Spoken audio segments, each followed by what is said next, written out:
teman-teman, itu biar atur. Oke, udah. Oke, bismillahirrahmanirrahim. Kita lanjutkan lagi ya.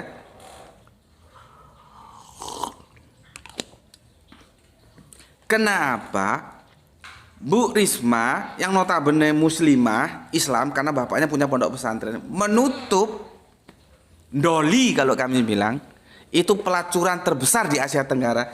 Kok Islamnya itu kok nggak disebutkan gitu loh? Kalau yang baik-baik itu Islamnya nggak disebutkan, tapi kalau ada umat Islam melakukan kesalahan, nanti Islamnya disebutkan. Seperti ini nih, Islam Sukabumi. Padahal kita nggak pernah bilang Kristen Belanda penjajah, nggak pernah. Kita hanya bilang Belanda penjajah gitu saja. Ya inilah framing. Dan satu lagi, memangnya pelacuran itu hanya urusan Islam? Kenapa harus dibawa ke puncak sana? Seharusnya kan kita bareng-bareng ngajukan kepada Pemda, apalagi kepada gubernurnya sekarang itu, bahwa pelacuran itu tidak cocok di bumi Indonesia karena bertentangan dengan agama-agama yang ada di Indonesia.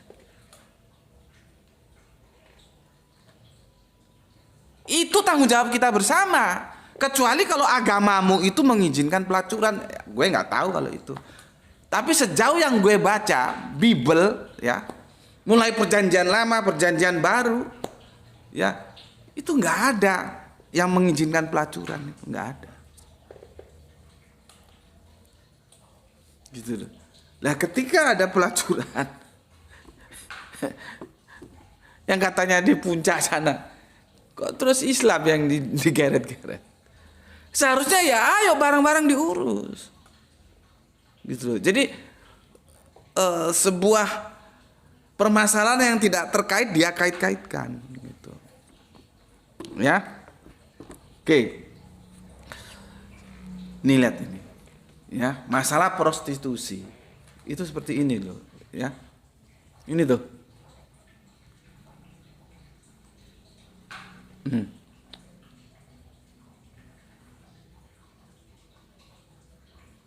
Nih.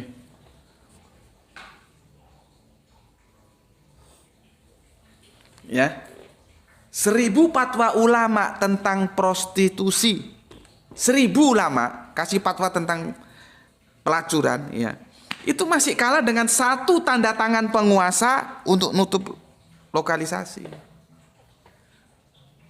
gitu loh. Dan itu sudah dibuktikan oleh Bunda Risma pada waktu dia punya otoritas sebagai wali kota Surabaya, dia tutup itu, tutup. Jadi kalau itu nggak ditutup, jangan bilang umat Islam, ulama-ulama Islam setuju dengan doli, kan jadi kacau. Begitu juga ketika di Sukabumi ada masalah, tapi di puncak diam saja, berarti ada istilah begini, rumah doa jadi masalah, rumah bordil dibiarkan saja, begitu. Kan jadi kacau, ya. Jadi 1000 fatwa ulama itu dikalahkan dengan tanda tangannya satu penguasa. Ditutup, selesai sekarang. Dan Bunda Risma itu sekali lagi dia muslimah. Islamnya kenapa nggak dibawa? Belum lagi penemu-penemu Arabi, Ibnu Sina, ya, dan satu lagi itu ya Al-Jabar. Terus tentang trigonometri atau apa, itu di komentarnya begini, kalau dia tidak menemukan ilmu itu, maka kita tidak akan punya yang namanya TV, handphone, video, karena itu garis. Gambar itu kan kumpulan titik-titik. Kumpulan titik-titik itu membentuk garis, garis-garis itu membentuk gambar. Titik, kumpulan titik-titik membentuk garis, kumpulan garis membentuk gambar. Itu semua penemu-penemu itu penemu-penemu yang agamanya Islam. Tapi kan Islamnya nggak pernah ditampilkan. Jadi kalau yang baik-baik, orang Islam melakukan kebaikan, itu Islamnya nggak perlu dimunculkan. Tapi kalau orang Islam melakukan kesalahan, Islamnya dimunculkan. Ya ini. Itu pun kalau memang orang Islam. Nanti bisa kita lihat. Karena gue sebelum bahas ini, gue cari sumber yang itu bisa gue percaya. Akhirnya gue memilih videonya si siapa itu? KDM, iya. Yang sekarang lagi pencitraan mungkin mau maju di 2029 ya. Karena dia sebagai stakeholder pemerintahan tertinggi di Jawa Barat, gue pilih video itu untuk bahan kajian gue. Ya.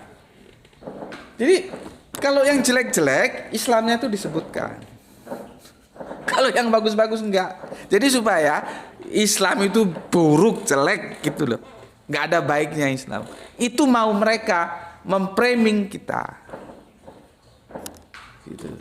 Ya. Bismillahirrahmanirrahim.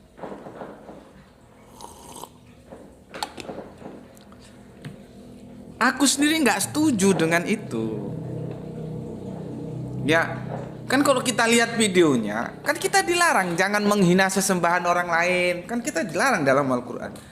Ya, terus ada salib yang diturunkan terus untuk begini, itu kan nggak pantas dilakukan. Dan itu tidak Islam. Ajaran Islam tidak begitu. Terus mau dinisbahkan ke Islam Sukabumi.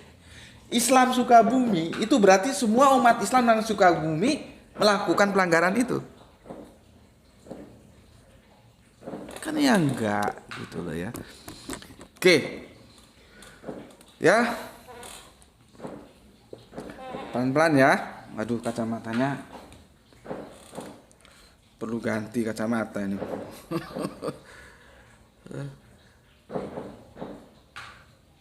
Oke, jadi kita harus bisa menjelaskan ya kepada siapa kita harus memberikan penjelasan, kepada siapa saja yang mereka minta penjelasan kita jelaskan. Enggak, Islam enggak begitu ya. Jadi pemilihan kata-kata itu bisa memframing kita, termasuk ini tadi Islam Sukabumi gitu ya. Oke, tadi aku sudah jelaskan ya duduk permasalahannya ya. Sekarang akan aku sampaikan ya, benarkah itu gereja?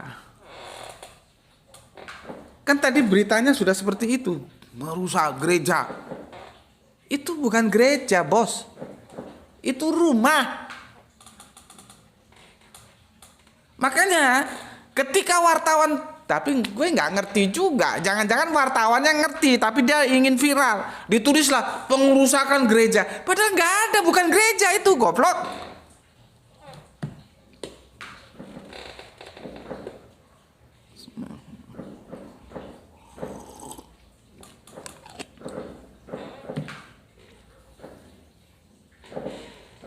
Kalau yang untuk di Bogor itu ya, yang kawin kontrak itu, semoga ada kebersamaan semua tokoh-tokoh agama. Temui itu si KDM itu. Tutup, karena itu nggak sesuai dengan agama apapun. Tutup.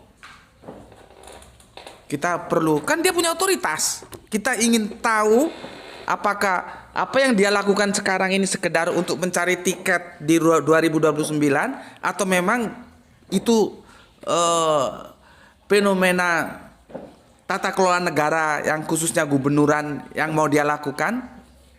Coba diuji aja. Bu Risma bisa kok, kan lebih besar Doli daripada Puncak itu. Jadi jangan kalian dikasih gula-gula terus terbuai dengan gula-gula, manisnya gula-gula terlalu manis nanti akhirnya pahit, bos. Kalau gue sih nggak ada urusan dia mau maju mau nggak, ya terserah aja, orang dia juga anak bangsa punya hak untuk maju kok. Cuman yang gue ingatkan jangan sampai tertipu lagi. Ingat peristiwa gorong-gorong. Indonesia ini lucu ya, masuk gorong-gorong aja bisa kepilih.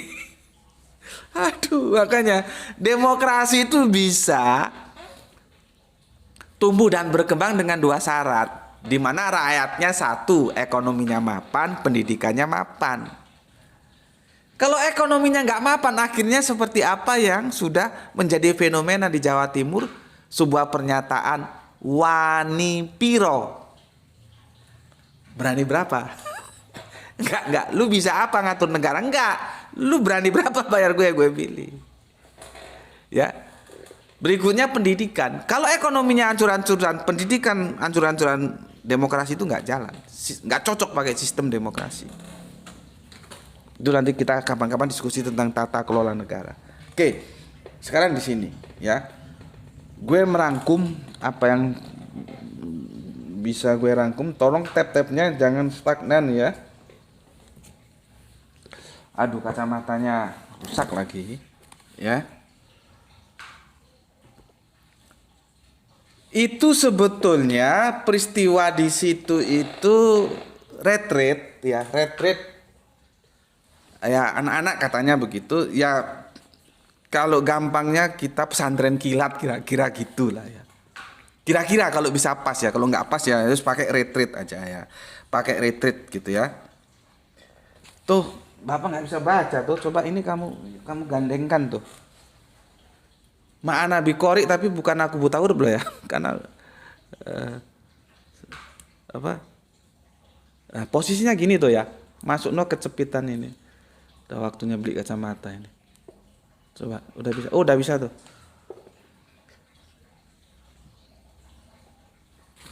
Ya, gini ya.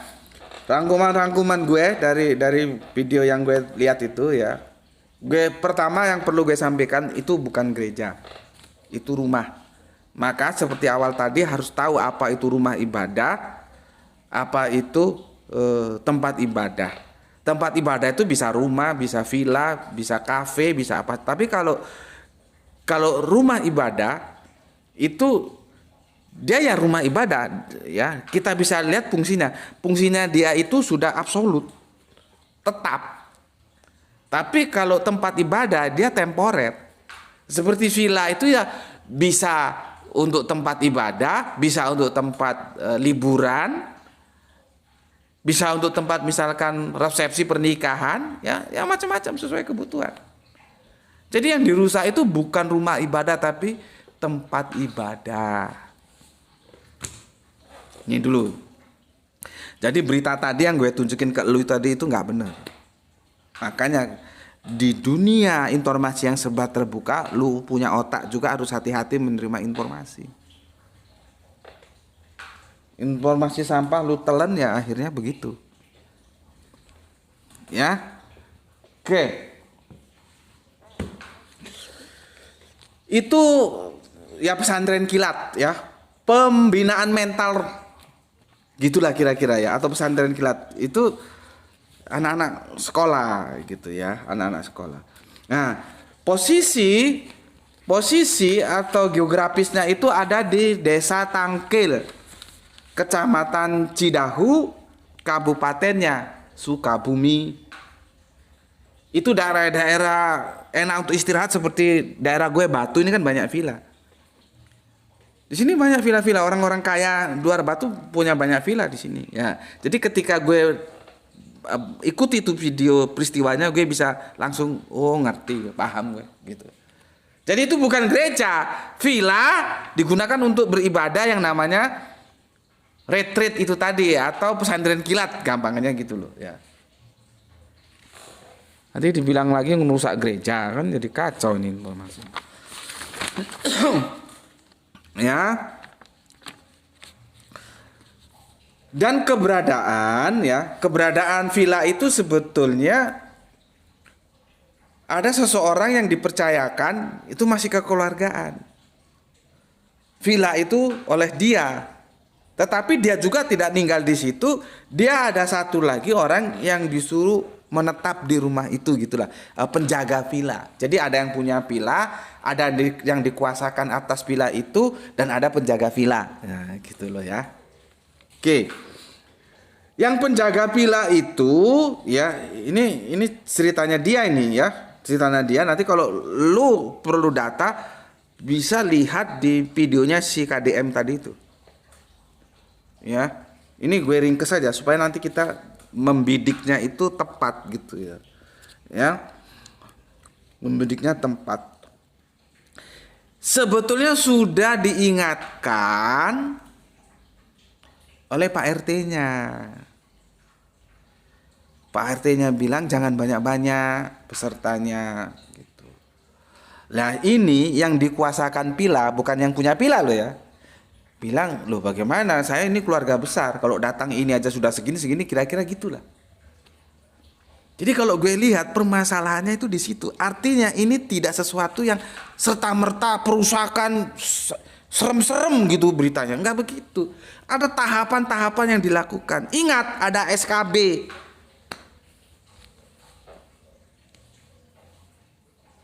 Kalau perlu ditambahi SKB 7 menteri gitu ya. Supaya top. Supaya gue juga heran kenapa peristiwa-peristiwa seperti ini terulang lagi gitu loh. Apakah SKB 3 menteri itu nggak jalan ini Menteri Dalam Negeri harusnya kasih turun tangan dong.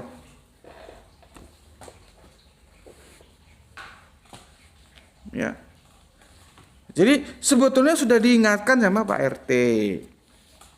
Dari apa yang disampaikan oleh si penguasa Pila tadi itu yang dikuasakan kepadanya, dia sebetulnya bukan yang punya, ya. Dijawab seperti tadi itu, loh, keluarga saya ini keluarga besar gini ya. Nah, akhirnya terjadilah peristiwa retreat itu, anak-anak datang, gitu kan ya. Ini si penguasa Pila tadi itu juga dia ngomong di video itu sudah datang Kapolsek. Ini gue catet ya, supaya nggak salah ini ya. Kapolsek, Babinsa, Bimas, gue juga nggak tahu apa bedanya Babinsa sama Bimas. Tokoh masyarakat. Ya, akhirnya kan kita tahu sebetulnya tahapan-tahapannya sudah prosedural, nggak asal main serbu aja. Gitu. Dan sepertinya permasalahan di awal itu ketika sudah diingatkan tetap tidak mengindahkan di sana sepertinya. Kan Pak RT sudah bilang, gitu ya, jangan banyak-banyak gitu. Berarti kan masalah jumlah, masalah kuantitatif ini. Gue juga nggak tahu kalau banyak kenapa rupanya nggak dijelaskan di video itu, atau karena nanti parkirnya itu nutupi jalan atau gimana kita nggak tahu ya. Tapi senyampang video itu dia menyampaikan si penguasa Pila itu sudah ketemu RT dan jangan banyak-banyak, dan dia bilang keluarga saya ini keluarga besar. Apakah itu ya entry pointnya sehingga jadi masalah?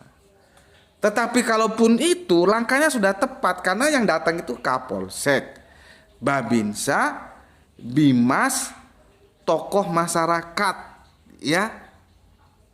Dia bilang sekitar berapa ini?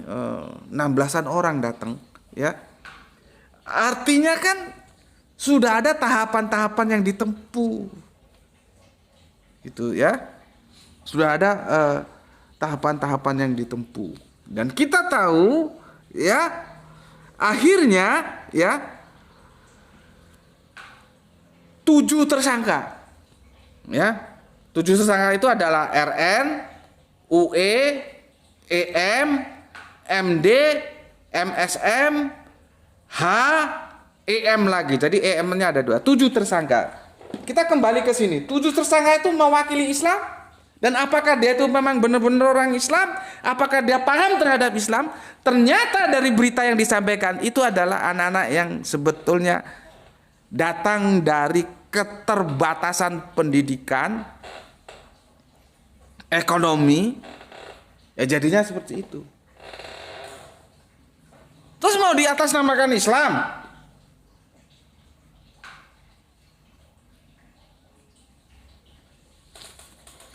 Itu loh. Kalaupun di atas namakan Islam sudah ada prosedur lewat RT, seharusnya dibawa, diselesaikan lewat hukum. Bagaimana aturan SKB itu harus jalan. Kapolsek sudah turun tangan, Babinsa turun tangan, Bimas turun tangan, tokoh masyarakat turun tangan. Cuma kan hal-hal yang seperti ini biasanya tidak terekspos. Yang terekspos itu ramenya doang, sehingga informasi nggak jelas dan ditambah lagi oleh media-media mainstream yang seperti tadi itu. Sudah jelas-jelas tempat ibadah dia bilang gereja. Kalau gereja itu rumah ibadah. Jadi kacau. Ya. Dan gue senang itu ada pernyataan dari humasnya, sebentar gue catat ini ya. Dari kepolisian ya. Sebentar. Kabid Humas Polda Jabar ya, Kombes Hendra Rohman ya. Gue seneng. Artinya apa? Sama-sama diusut secara hukum supaya kedepannya tidak terulang lagi. Artinya yang melakukan, kan katanya si penguasa villa tadi ya, terjadi penyerangan, perusakan, penjarahan, ya itu harus diproses. Karena jelek-jelekin Islam itu. Nanti kok di mana lagi ada yang begitu, Islam yang kena. Padahal Islam nggak ngajarin seperti itu. Kita dilarang kok. Gue juga kadang-kadang yang kenapa sih bisa begitu? Islam nggak ngajarin begitu. Kenapa salib itu diturunkan terus diperlakukan secara tidak hormat? Kan nggak boleh. Kita kan tidak boleh menghina sembahan-sembahan orang lain. Ya ternyata itu tadi, pendidikan yang terbatas, ekonomi yang terbatas. Lah kalau sudah pendidikan ekonominya seperti itu ya tahu sendirilah, aku nggak usah jelaskan strata sosial seperti apa. Terus itu mau diatasnamakan Islam Sukabumi, kan nggak fair dong. Ya, gue setuju sama Kombes Polda Jabar ini, dia bilang semua diproses. Gue setuju. Jadi yang melakukan penyerangan, perusakan, penjarahan, proses. Tapi yang tidak taat terhadap apa yang sudah disampaikan Pak RT, itu juga diproses.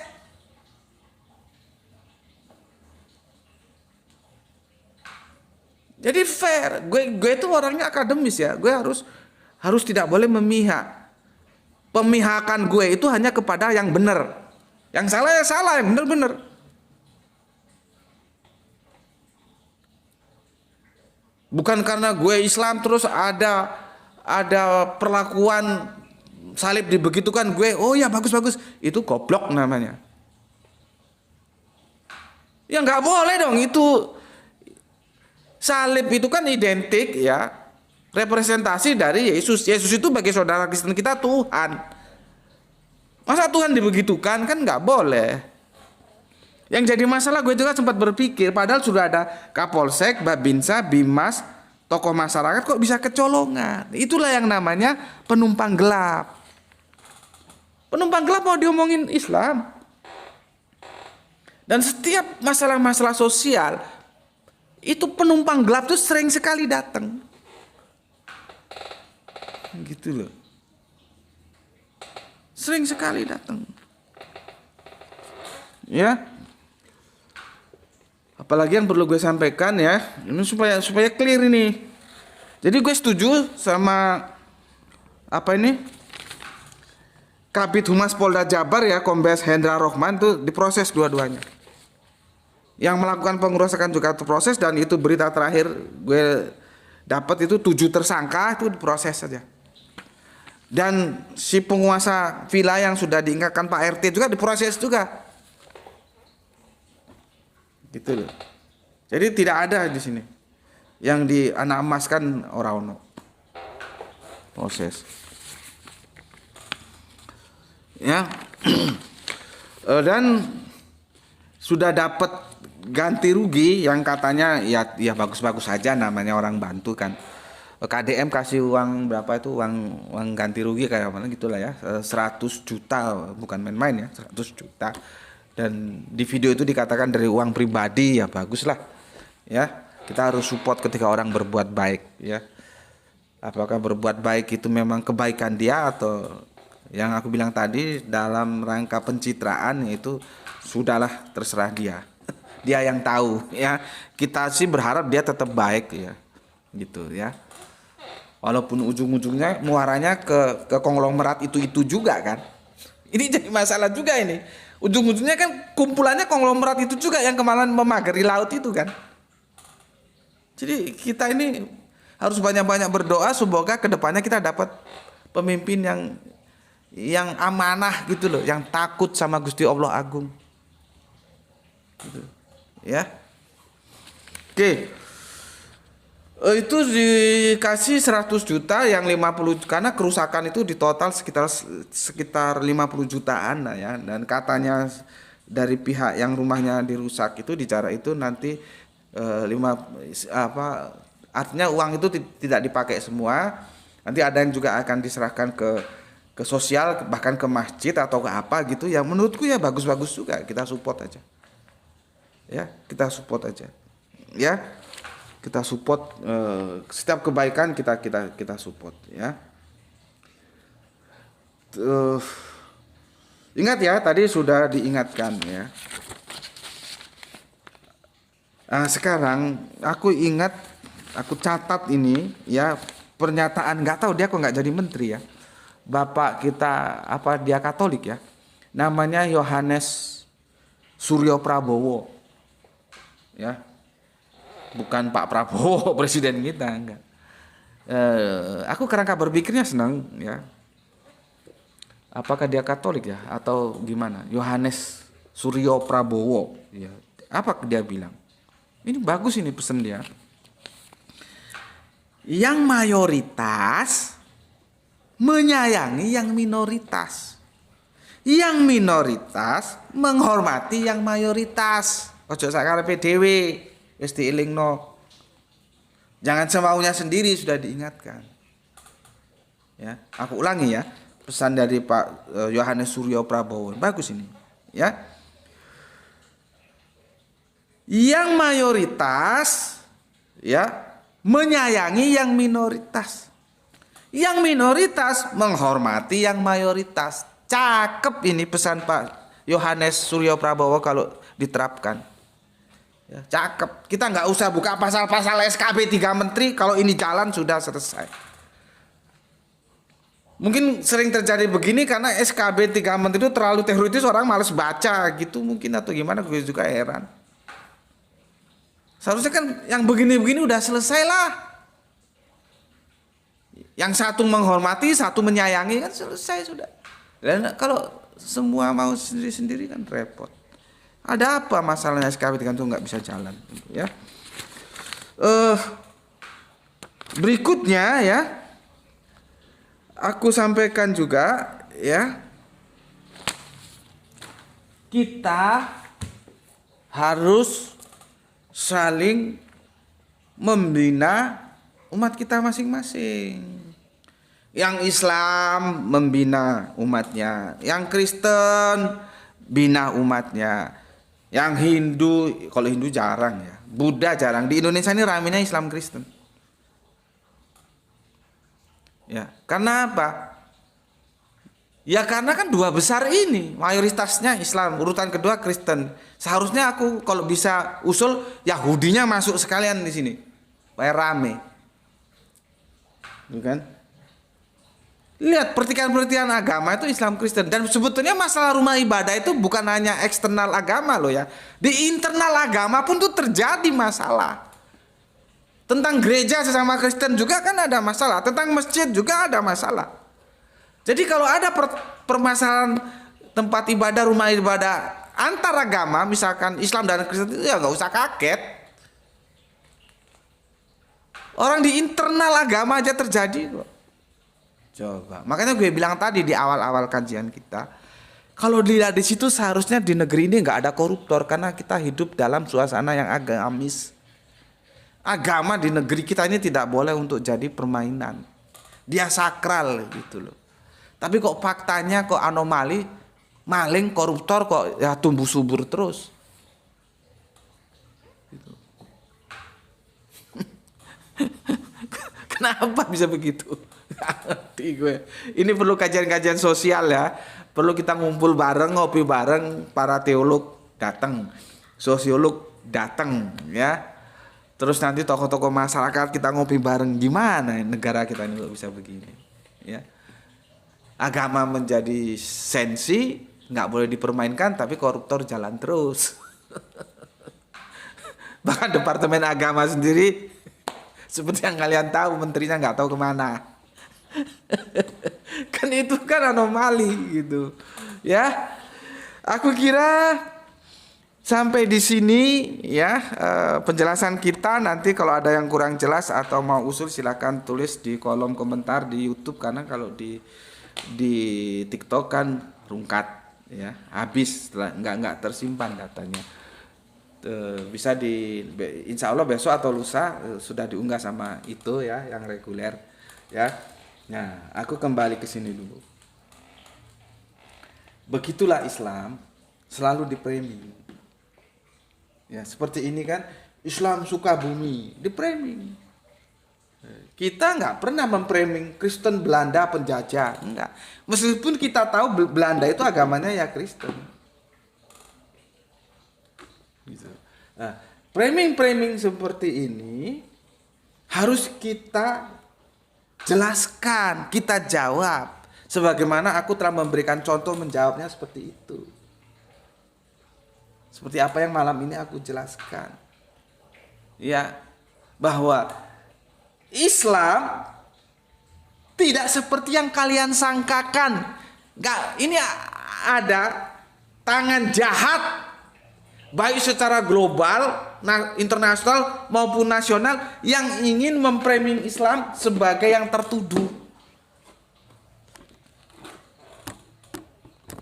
Gitu loh. Nah, salahnya sudah terlanjur salah tapi dianggap benar melihat agama dari perilaku umatnya. Ini loh yang jadi masalah sebetulnya. Makanya gue nggak bosen-bosen ngajak kalian kalau mau melihat agama itu lihat dari ajarannya, bukan dari pemeluknya. Apa meluknya amburadul, terus kamu bilang agamanya amburadul, itu belum tentu. Idealnya memang, idealnya ini ya, tapi kan yang ideal itu kan sulit. Orang beragama A, maka perilakunya itu sesuai dengan ajaran agama itu. Yang A itu, idealnya begitu. Sekarang kalau semua ideal, itu enak. Tapi kan faktanya di lapangan nggak ideal. Belum lagi di framing Islam, padahal yang 7 orang itu apakah benar dia bisa mewakili umat Islam? Karena Islam nggak ngajarin seperti itu kok. Dan kalaupun itu memang atas dasar masalah sosial, kan sudah ada RT, sudah diingatkan.